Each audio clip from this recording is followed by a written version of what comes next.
This is the second of 3 peripheral nerve block lectures. This lecture will cover the low extremity nerve blocks, and it'll have the same or similar format as the first lecture on the upper extremity nerve blocks. HIPPA and disclosures are as follows. The information contained herein has been compiled as part of UK Healthcare's Patient Safety Evaluation Systems, is deemed to be patient safety work product, and is privileged and confidential. Again, I have no financial disclosures to report. The learning objectives for this lecture are to review the lumbar and sacral plexuses, or the lumbosacral plexus as a whole unit, review indications, complications, contraindications, and clinical key pointers of lower extremity blocks, and lastly, to review how to approach lower extremity nerve blocks. Again, we won't go over specifically how to perform the peripheral nerve block, but I'll try to give you some key points and point out some things on the ultrasound images. As a quick review, there are several goals when doing a peripheral nerve block. This could be for surgical anesthesia, it could be for analgesia, or both of those first two. It could be for opioid sparing, or it could be used as an adjunct for a multimodal approach to pain control. When doing a peripheral nerve block, remember to get an informed consent. You want to obtain this prior to the procedure and before administering sedatives. In getting a proper informed consent, you want to discuss the risk, benefits, and alternatives. Peripheral nerve blocks continue to become a bigger part of our anesthetic plans, especially with the emphasis of multimodal analgesia and opioid-sparing techniques. Traditionally, we used to do peripheral nerve blocks post-operatively, but because of the greater emphasis, we're now doing them preoperatively, intraoperatively, and post-operatively. Regardless of when they're being done, remember the patient needs to be monitored. This includes pulse oximetry, blood pressure, heart rate, and EKG. Again, sedation may be needed, especially for pre-op or post-op, and then they may be done under general anesthesia. This is less desirable due to the lack of patient feedback. The time that we typically do it under general anesthesia is for pediatrics. Anytime you do a peripheral nerve block, remember to educate the patient and their caregivers. Educate them about signs and symptoms of LAST. Tell them the duration of the block and what to expect. Give them an idea of when to start PO pain medication so they don't get behind. Give them a number of who to call with concerns. And probably most importantly, educate them how to protect their insensate limb. Whether that's giving them an ankle splint, providing them with weight-bearing restrictions, an arm sling, a leg brace. The last thing you want is them to have further harm to that insensate limb because we didn't educate them how to protect it. If you've listened to the upper extremity nerve block lecture already, then these next 2 slides you'll recognize and it'll just be review. But peripheral nerve blocks have benefits. It can be the primary anesthetic and thus bypass many risks associated with general anesthesia. Some of these risks it may bypass include difficult airways, the risk of nausea and vomiting, hemodynamic instability, especially in your frail, sick individuals, and if somebody has a history of malignant hyperthermia, you can bypass that risk. Peripheral nerve blocks also provide better analgesia compared to opioids. They have a higher patient satisfaction. They have a decrease in pruritus, nausea and vomiting, and hospital length of stay. They can improve sleep. They cause less cognitive impairment than general anesthesia. Notice that I said less cognitive impairment with regional anesthesia compared to general anesthesia because patients can still get cognitive impairment with peripheral nerve blocks or other regional anesthesia techniques. Peripheral nerve blocks are also less immunosuppressive than general anesthesia, which is a hot topic right now. The following contraindications, risk, and complications are a generalization for all peripheral nerve blocks. As far as the contraindications, most of them are relative contraindications. There's very few absolute contraindications, but the one absolute contraindication for sure is patient refusal or being uncooperative. Some relative contraindications include local infection, both systemic and at the site of the peripheral nerve block, anticoagulation, and coagulopathy, especially those in the non-compressible area, such as a transgluteal nerve block. Contraindication can also include a pre-existing nerve injury, as well as local anesthetic allergy.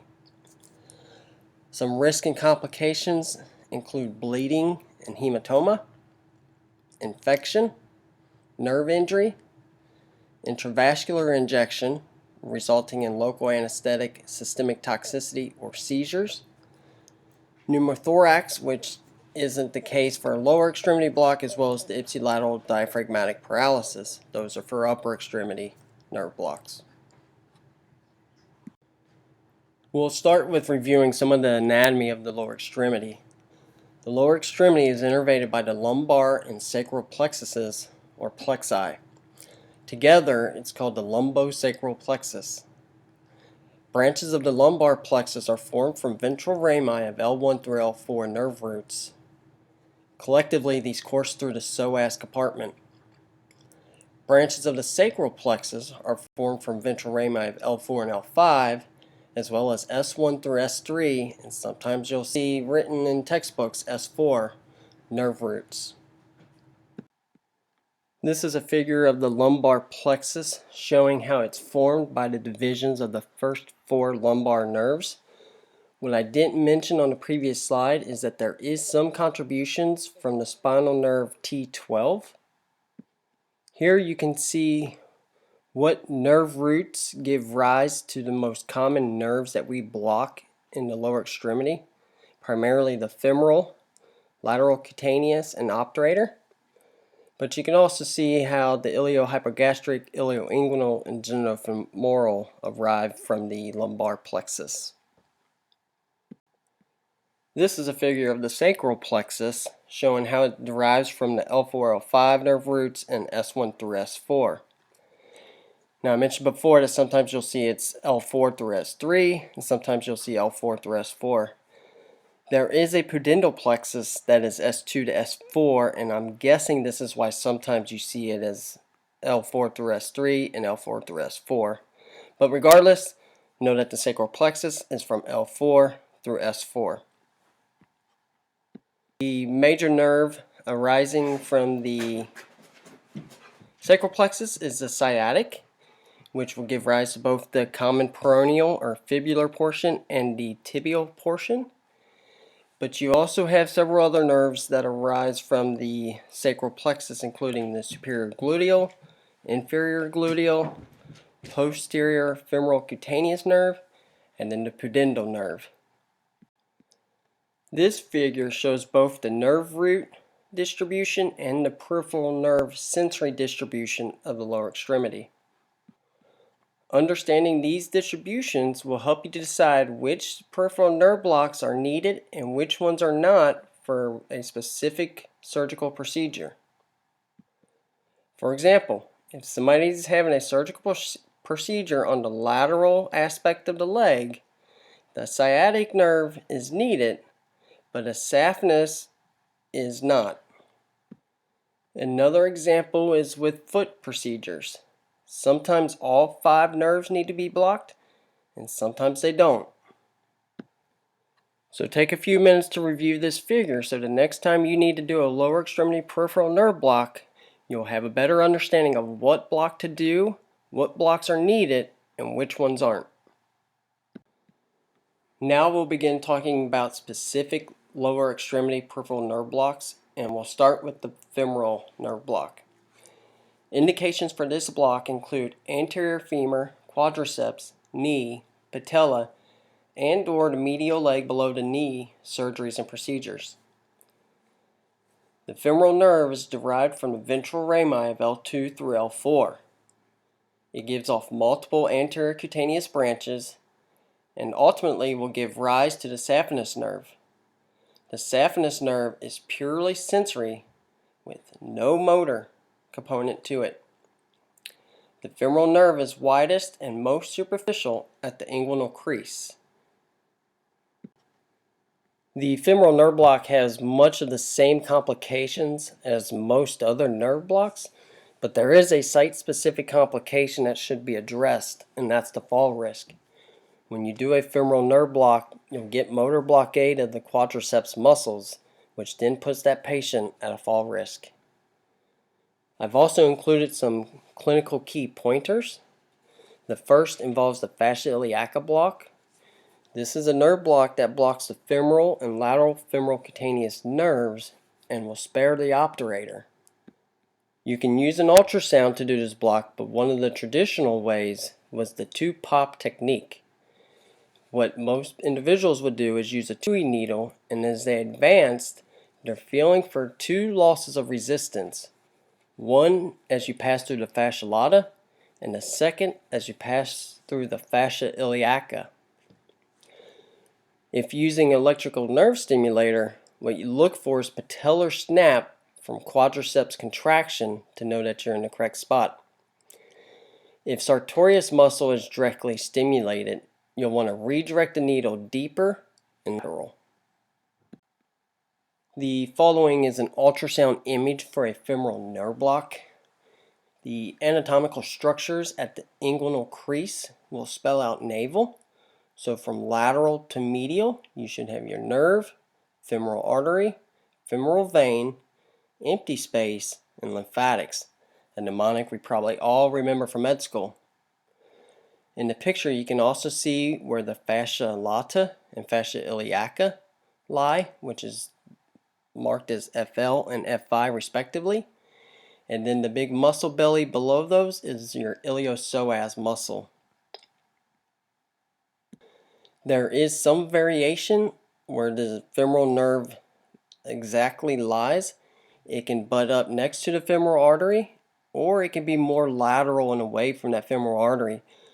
But it is always lateral, or should always be lateral, to that femoral artery. Next is the saphenous nerve block. Indications for this block include medial leg and medial ankle surgery, as well as knee surgery, typically with a sciatic block. You will also want to do a saphenous block if you need to reserve quadriceps motor function. The saphenous nerve is derived from the ventral rami of L3, L4. It is a continuation of the femoral nerve. It's positioned in the adductor canal inferior to the sartorius muscle, typically in the lower 1/3 of the medial thigh. There are no major site-specific complications, and the key clinical pointer that I have is that it's sensory only. This is a great ultrasound image of an adductor canal showing the femoral artery, femoral vein, and saphenous nerve in the adductor canal. This canal is located underneath the sartorius muscle on the image, and you can also see the adductor magnus and the vastus medialis muscles. When doing this block, you'll want to make sure that you penetrate through that sartorius muscle fascia and into that triangular area where the saphenous nerve is.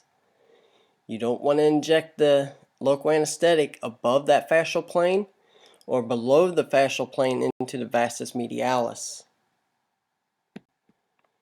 Two other nerve blocks associated with the lumbar plexus are the lateral femoral cutaneous nerve block and the obturator nerve block.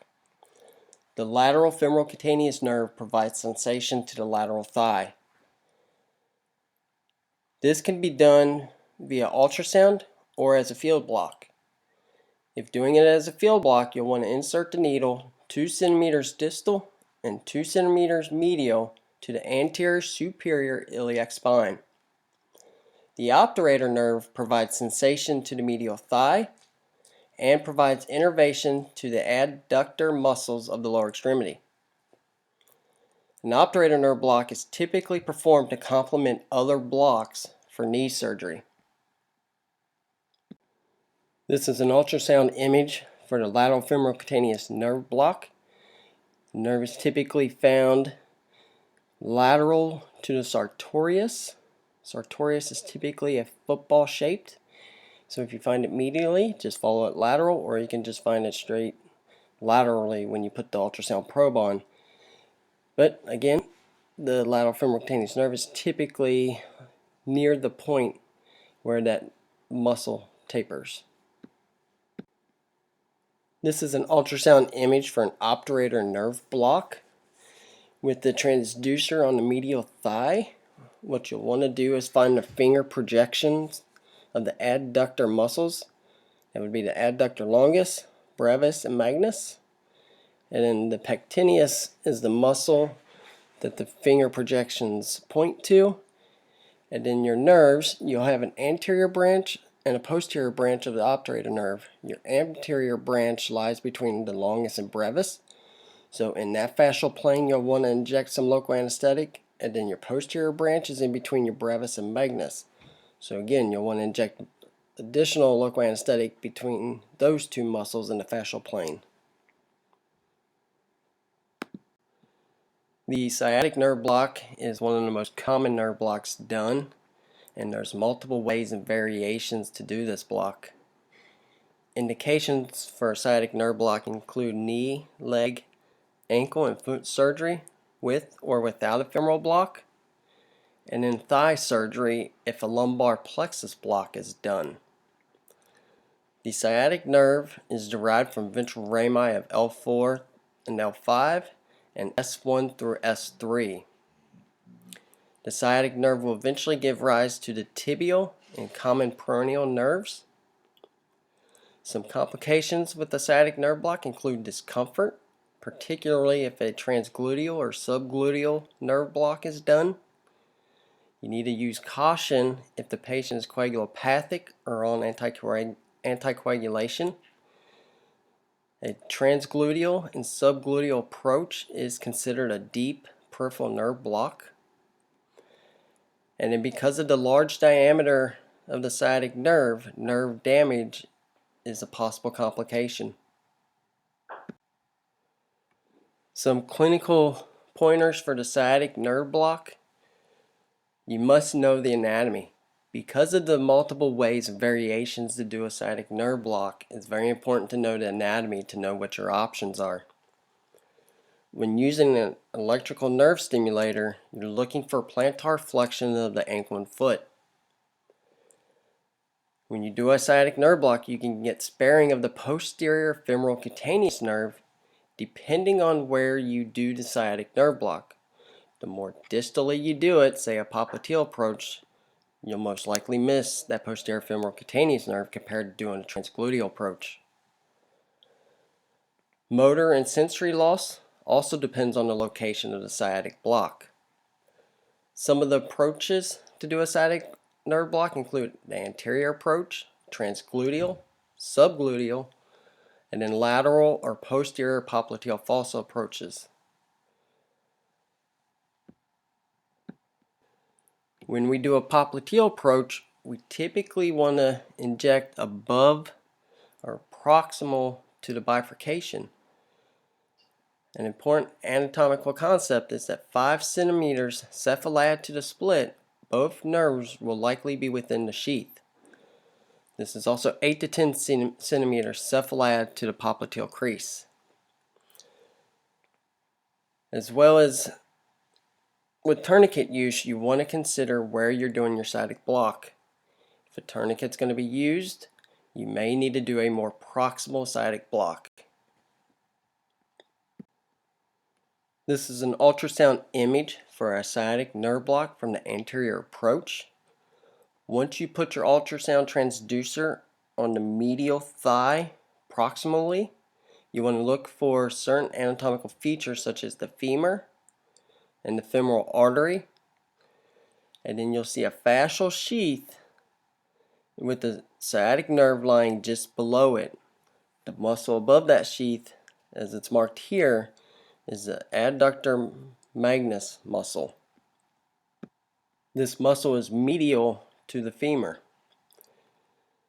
The needle approach can either come from the medial aspect or from the lateral aspect, with most individuals choosing to come from the medial aspect so that you don't have to cut in between the femur and the femoral artery.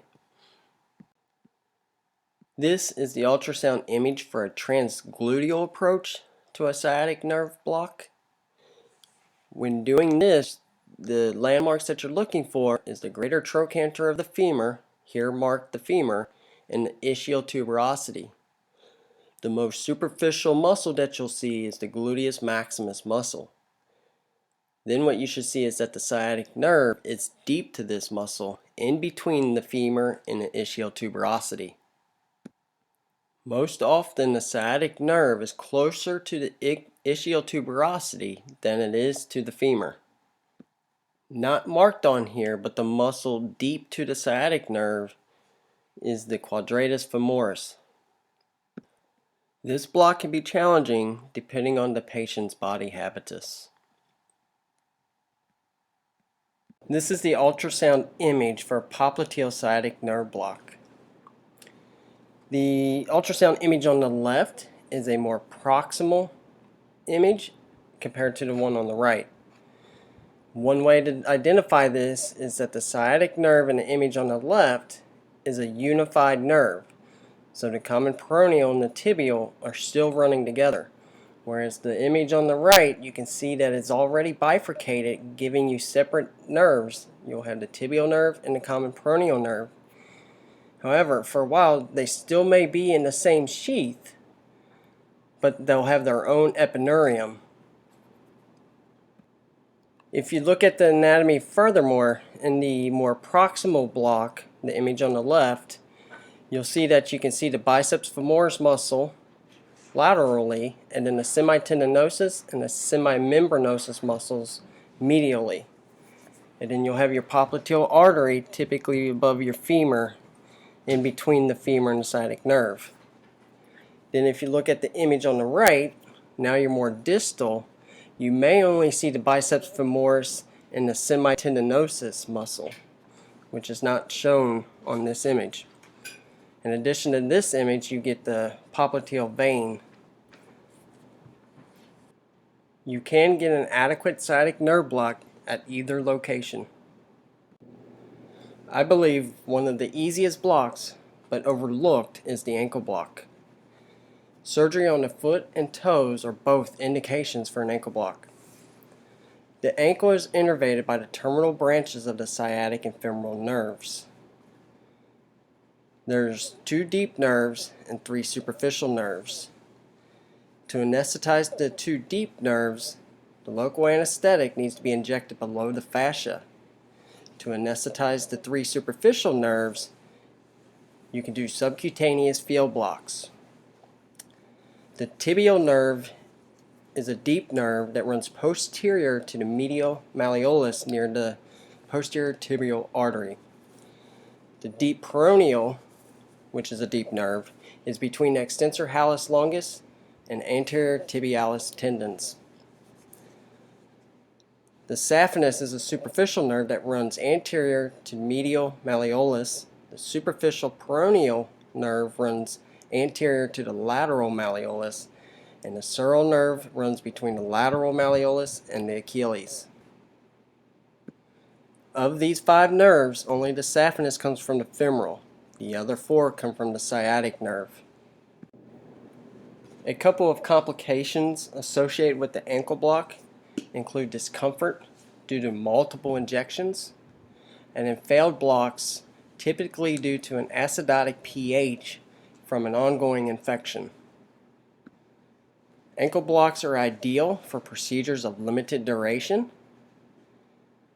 Use caution if a proximal tourniquet is to be used in fear of tourniquet pain. You can do an ankle block to supplement more proximal peripheral nerve blocks. You'll want to use epinephrine-free solutions. And then you'll want to evaluate by testing sensation in the respective distributions of the nerves that you blocked. This image is showing the cutaneous nerve innervation of the ankle and foot. The two deep nerves, we'll go over those first. The deep peroneal nerve innervates the webbing between the first toe and the second toe. The tibial nerve innervates primarily the plantar surface of the foot. For your superficial nerves, your sural nerve will innervate the lateral side of your foot and some of the ankle. Your saphenous will innervate the medial side of your leg as well as your medial side of your ankle. And then lastly, your superficial peroneal nerve will innervate the dorsal side of your foot. These are images showing the exact locations to do the ankle blocks. The first picture is showing the deep peroneal nerve block. The individual is inserting the needle between the extensor hallucis longus and anterior tibialis tendons.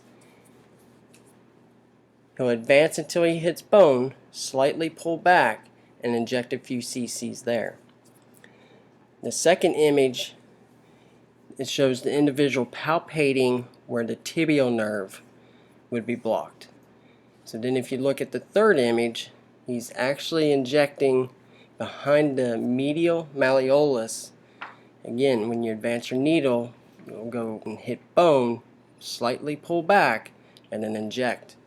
You'll also want to aspirate in this area because of the posterior tibial artery.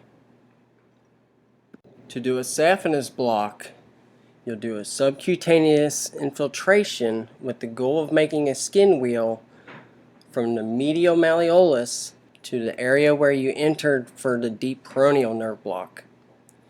For the superficial peroneal block, again, you'll do a subcutaneous infiltration, trying to make a skin wheel from where you entered for the deep peroneal nerve block to the lateral malleolus. And then for the sural nerve, again, it's a subcutaneous infiltration, so make a skin wheel from the Achilles to the lateral malleolus. One way to limit the discomfort for the patients is when you do your deep peroneal nerve, also do your superficial peroneal and saphenous nerves without actually withdrawing the needle from the skin. Lastly, each location will only take 3 to 5 mL of local anesthetic. The lumbar plexus block is a block that's not done very often anymore, but it's still a lower extremity block that you need to know about. The next 2 slides will cover the lumbar plexus block with key information about it. So lumbar plexus block is not recommended in patients taking anticoagulation. This is considered a deep block in a non-compressible area. Typically you'll get epidural spread resulting in bilateral motor and sensory blockade as well as a sympathectomy. Some of the risk with the lumbar plexus block include renal and retroperitoneal hematomas. It is typically performed at the L4 vertebral level. The distance from the transverse process to the lumbar plexus is fairly constant at about 2 to 3 centimeters. So typically what you do is you start at the L4 level. You want to advance the needle just off midline to hit the transverse process and then walk it off caudally. And then once you do that, you do not want to go past 2 to 3 centimeters. When using a nerve stimulator, you can look for a quadriceps contraction. An ultrasound guided technique for lumbar plexus block can be quite challenging. It's probably best to use ultrasound to identify the depth of the transverse process. As I previously mentioned, remember the distance from the transverse process to the lumbar plexus is fairly constant. And then to evaluate a lumbar plexus block, you can do the pull, pinch, and punt technique.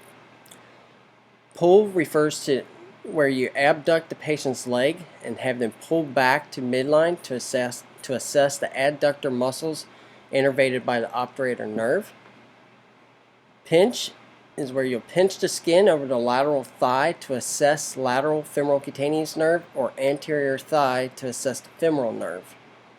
And punt, while supporting the patient's leg, have them kick out against resistance to test the quadriceps muscles innervated by the femoral nerve. What do you do if a peripheral nerve block fails?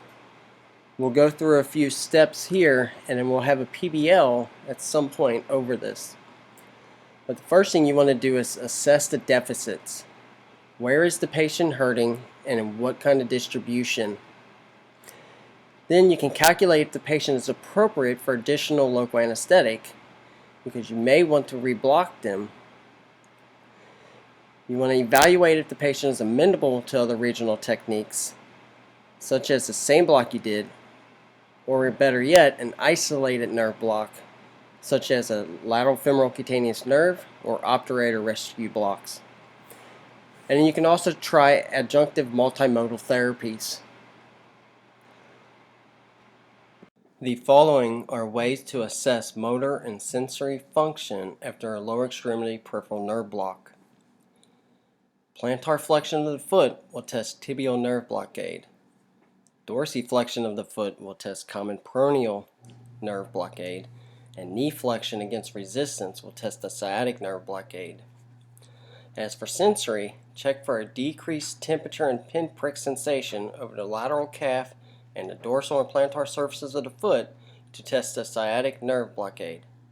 You can do the same for the other terminal nerves based on their sensory distribution. And this concludes our lower extremity peripheral nerve block lecture.